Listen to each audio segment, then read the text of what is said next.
સો ફરી એકવાર આવી ગઈ છું હું કૃપાલી રાઠોડ તમારી સાથે તમારી પ્રોબ્લેમનું સોલ્યુશન લઈને. તો આજનો વિડીયો આપણે બનાવીશું બહુ સારી રીતે, અને આજનો ટોપિક છે સ્ટડી, ભણવાનું. હું પણ ભણી રહી છું, ઘણા બધા લોકો ભણી રહ્યા છે ભાઈ. સો બધા માટે હું પોતાની બી વાત કરીશ ને બધાની બી વાત કરીશ. સો બધા માટે મારા જોડે એક સારી એવી સલાહ છે, સારા એવા વિચારો છે. સો હું તમારી સમક્ષ આજે રજૂ કરી રહી છું.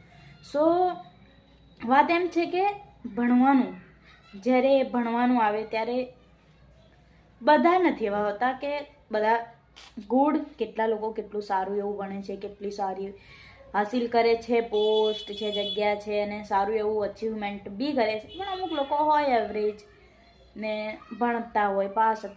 પણ એ બધું ઠીક છે, જીવનમાં બધું ચાલ્યા કરે ને બધાનું માઇન્ડસેટ અલગ હોય છે, બધાની ટેકનિક અલગ હોય છે, વિચાર અલગ હોય છે, બધું જ ટોટલી ડિફરન્સ. વ્યક્તિએ વિચાર બદલાય એટલે બધું જ બદલાઈ જાય. એમ વિચાર બદલાય, સમજી શકો છો તમે. જો એને વિચાર બદલાશે તો એની પદ્ધતિ બદલાશે કામ કરવાની, એની શું કહેવાય, એનો પ્લાન તમે કહી શકો, પદ્ધતિ કહી શકો, એનું વર્ક બધું જ બદલાશે વિચારે બરાબર. સો આપણે બધાના વિચારને માન આપીશું બરાબર. પણ એક કોમન વાત હોય છે કે આપણે એકબીજાને કમ્પેરિઝન બહુ જ કરતા હોય છે. નો ડાઉટ અત્યારના જમાનામાં કમ્પેરિઝન ચાલી રહ્યું છે, અને it is a good comparison પણ કરો. હું એમ નથી કહેતી કે નહીં કરો ટોટલી, તો હું કાંઈ કહેતી જ નથી ને. પણ કમ્પેરિઝન બી બે ટાઈપમાં થઈ શકે. હરેક વસ્તુના બે પહેલું હોય, એ તો તમને બી ખબર છે અને મને બી ખબર છે બહુ સારી રીતે. સો આમાં એમ છે કે કમ્પેરિઝન, આપણે કમ્પેરિઝનની વાત કરતા હતા ને, તો કમ્પેરિઝન કરો, હું ના નથી પાડતી. અત્યારના જમાનામાં કમ્પેરિઝન બહુ જ આગળ છે, અને બધા જ કરી રહ્યા હોય છે, બધી ફિલ્ડમાં હોય છે, બધી જગ્યાએ હોય છે. પણ આપણા પર આધાર રાખે છે કે આપણે એને કયા વેમાં લઈ રહ્યા છીએ, પોઝિટિવ યા નેગેટિવ. જો તમે એને પોઝિટિવ વેમાં લઈ રહ્યા છો તો તમારું જીવન સુધરી ગયું. અને જો પછી તમે નેગેટિવ વેમાં લઈ રહ્યા છો, તમે જ્યાં છો ત્યાંના ત્યાં રહી જશો. સો હું કરી શકીશ, it is a confidence, it's my confidence. આ મારો કોન્ફિડન્સ છે, અને કોન્ફિડન્સ તમારામાં હોવો બહુ જરૂરી છે, બધામાં હોવો બહુ જરૂરી. બટ હું જ કરી શકીશ, હું એકલો જ કરી શકીશ, અથવા તો હું એકલી જ કરી શકીશ, મારા સિવાય થાય જ નહીં. It is a over confidence. આ ઓવર કોન્ફિડન્સ. સો આપણે ઓવર કોન્ફિડન્સથી બચવાનું છે. તમે કોન્ફિડન્સ રાખો, બહુ સારી વાત છે, હોવો જ જોઈએ તમારામાં confidence. But over confidence is not good યાર. ના રાખો ઓવર કોન્ફિડન્સ. કેમ રાખવો પડે ઓવર કોન્ફિડન્સ? બધા અત્યારે એવું અમુક જગ્યાએ, બધા એવા નથી હોતા ને, તમને બી ખબર છે, મને બી ખબર છે, આપણે હોય છે એની વાત કરી લઈએ. સો હા, એનાથી તો ના થાય, એ શું કરી શકે? હા, હું જ કરી શકું. હું સારી છું, સારી વાત છે, હું એવું ગણું છું કે હું સારી છું. હા, હઈશ બી બરાબર, હઈશ બી, વાત અલગ છે. પણ હું સારી છું એટલે સામેવાળો ખરાબ, એવું થાય? It is a wrong. એવું વિચારવું જ ગલત, પછી તમારા વિચાર જ ગલત કહેવાય. સો એવું નહીં વિચારવું જોઈએ. કમ્પેરિઝન બી કરો તો સારી રીતે તમારા એના માટે, અને બીજા કરતાં આગળ વધો છો એ બી સારી જ વાત છે, એમાં એવું કાંઈ છે નહીં. પણ ઇન કેસ નથી વધી શકતા ને, તો બી ફરી કોશિશ કરો, ફરી આગળ વધો બરાબર. ને પોતાની સફળતા જો તમે ઈચ્છતા હોવ ને, તો બીજો પણ એની સફળતા ઈચ્છતો જ હોય છે. એ કાંઈ બીજું કાંઈ ના ઈચ્છતો હોય ને. તમે એ કોઈ બી નિષ્ફળતા ના ઈચ્છતું હોય પોતાના એમાં, તમે જાતે જ સમજી શકો છો. તો so I hope you can understand કે કોન્ફિડન્સ, ઓવર કોન્ફિડન્સ વચ્ચેનો ફરક તમને ખબર પડી ગયો હશે. અને તમે કોન્ફિડન્સ રાખો, it is a very good. Confidence તો રાખવો જ જોઈએ. અને કોન્ફિડન્સ રાખો કે I am with you. But over confidence no. It is a very bed.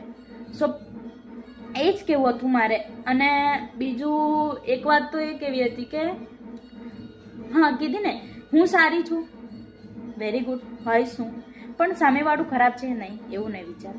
બધા સારા જ છે જીવનમાં, એમ જ વિચારીને ચાલો. જીવનમાં તમે ક્યાંય પાછા નહીં પડો, ક્યાંય પાછા નહીં પડો.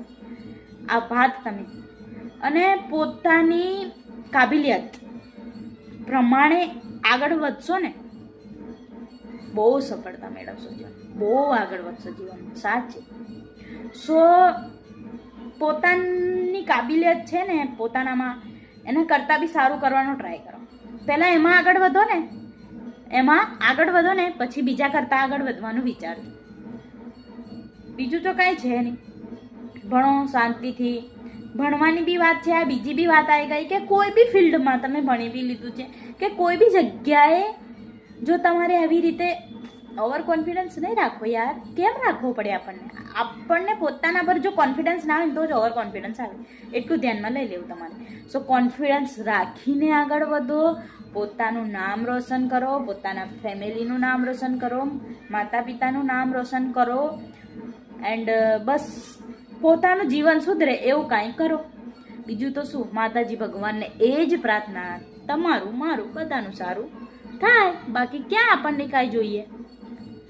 સો બસ ઈગો કોઈ દિવસ જીવનમાં નહીં રાખો. ઈગો ટોપિક ઉપર પણ આપણે ફરીથી વાત કરીશું. આજે સ્ટડીની વાત હતી. મારે સ્ટડીની પર્ટિક્યુલર બહુ મોટી વાત આપણે નથી કરી રહ્યા, નાની એવી વાત કરી છે, નાનો એવો ટોપિક લીધો છે. તમે કઈ રીતે આગળ વધી શકો, કોઈનાથી જલન નહીં કરવી. હજુ પણ હું તમને કહું છું, તમે કોઈનાથી કેમ જલી રહ્યા છો જો તમારાથી એ વસ્તુ નથી થઈ રહી? તમને કેમ એવું ફીલ થઈ રહ્યું છે કે આ કેમ? તો તમારાથી એ વસ્તુ નથી થઈ રહી. તમે કાંઈ કરીને બતાવો ને, શું લેવા આપણને જલન થવી જોઈએ? આપણે બી એવું કરીને બતાવી શકીશું ને, આપણે બી આગળ વધીશું, આપણે બી શાંતિથી ભણીશું, આપણે બી ફિલ્ડમાં આગળ વધીશું. સો કોઈની સફળતાથી નહીં ચાલવું યાર. તમને જો તમારી મહેનત લાગતી હોય તો એની મહેનત શું છે યાર? શું છે એની મહેનત? તમે જ જણાવો મને. સો તમે સમજી જ ગયા હશો સારી રીતે કે હું શું કહેવા માંગુ છું. પ્લીઝ કોઈને બી એવી રીતે જજ નહીં કરવા, કમ્પેર નહીં કરવા, નીચું નહીં દેખાડવું. ઓકે, તમને આવડતું હોય ને, તમે કોઈનાથી આગળ હોય ને તો બી કોઈને નીચું નહીં બતાવો. શું કીધું મેં? સમજી ગયા ને? સો પ્લીઝ તમે બહુ બધા સમજદાર છો, સમજી ગયા જશો. So please support and okay, મેં કહ્યું એની વાતને તમે ધ્યાનમાં રાખજો. એન્ડ જેમ ખબર છે તમને કે આ વિડીયો તમારા ફેમિલી મેમ્બર્સ, ફ્રેન્ડ્સ અથવા તો તમારા કોઈ બી હોય એને વિડીયોની આ જરૂર હોય તો તમે એને જણાવવા માગતા હોય તો વિડીયોને શેર કરી દેજો ફટાફટથી. એન્ડ વિડીયો ગમ્યો હોય તો જ લાઈક કરજો. એન્ડ આગળના ટોપિક માટે કમેન્ટ કરવાનું ભૂલતા નહીં. જેવી રીતે જણાવું કે તમારો ટોપિક હું આમાં ચર્ચા પર લઈશ. તમને પણ એ વાતનું સોલ્યુશન મળશે અને આપણે આપીશું, એમ બીજી કોઈ વાત જ નથી. સો સારી એવા વાત ઉપર આપણે ફરીથી એકવાર ચર્ચા કરીશું ટોપિક ઉપર, અને બસ મજા કરાવીશું તમને અને સારી વાતો આમાં કરીશું, મોટિવેશન મળશે તમને. સો બન્યા રહેજો. કમેન્ટ બોક્સમાં જણાવજો કે તમને કઈ વાત ઉપર મોટિવેશન જોઈએ છે, કયા ટોપિક ઉપર મોટિવેશન જોઈએ છે, તો આગલો ટોપિક તમારો હશે. So thank you for the watching. And લાસ્ટમાં એટલું જ કહીશ, do vote ever you want to do man, but don't trouble your માતા પિતા. એન્ડ ભારત માતા કી જય.